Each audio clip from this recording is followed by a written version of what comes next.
यो दृश्य निर्वाचनको हो, तर आम निर्वाचनको पक्कै पनि होइन। यहाँ हेर्दै हुनुहुन्छ, लाइनमा महिला पुरुष सबै लागिरहेछन् र यिनीहरू निर्वाचनमा भाग लिन आएका छन्। सबैलाई जिज्ञासा होला, न आम निर्वाचन हो तर निर्वाचन नै हो भने के को निर्वाचन हो। हेरौँ, हामी यो दृश्यमा जतिजना आउनु भएको छ, यो सबै विद्यालय व्यवस्थापन समिति चयनको लागि निर्वाचनमा सहभागी हुन आउनु भएको छ र यो निर्वाचन पनि विद्यालय व्यवस्थापन समिति चयनकै लागि भइरहेको निर्वाचन हो।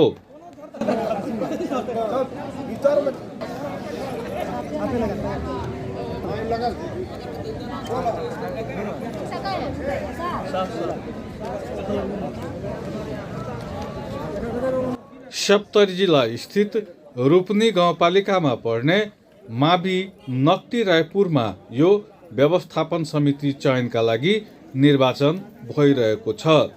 अहिले जताततै तराईमा विद्यालय व्यवस्थापन समिति चयनका लागि निर्वाचन नै हुँदै आएको छ।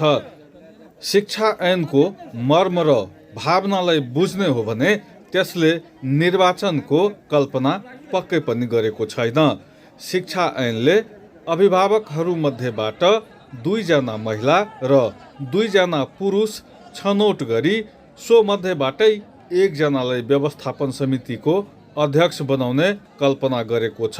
तर अभिभावक भेला हुँदा धेरैजना विद्यालय व्यवस्थापन समितिको अध्यक्षको आकाङ्क्षीको रूपमा प्रस्तुत भएकै कारण सप्तरी जिल्लाको अधिकांश विद्यालयमा विद्यालय व्यवस्थापन समितिका 4 जना सदस्य छनौट गर्न निर्वाचन नै गर्नु परेको अवस्थाहरू आउने गरेका छन्।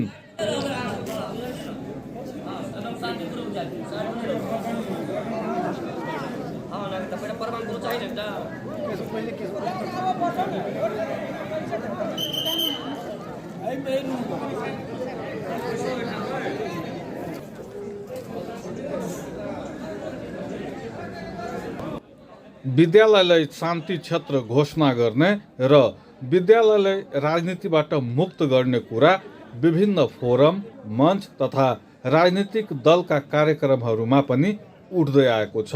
तर यसरी विद्यालय व्यवस्थापन समितिको निर्वाचन हुँदा आम चुनाव जस्तै राजनीतिक दलहरूले प्यानल नै बनाएर निर्वाचनमा जाने गरेका छन् र यो एउटा विद्यालयको मात्रै अवस्था छैन।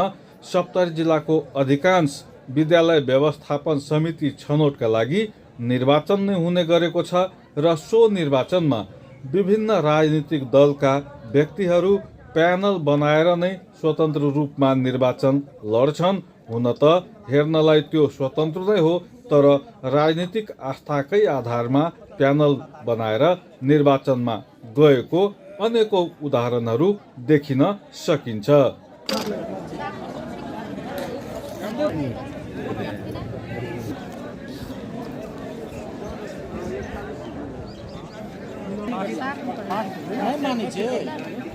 विद्यार्थियों के यादव, बापों के यादव, माइयों के यादव, मंडल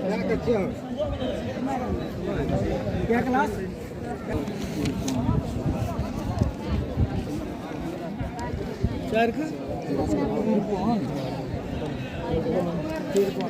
रघु कुमारी यादव, मधु कुमारी।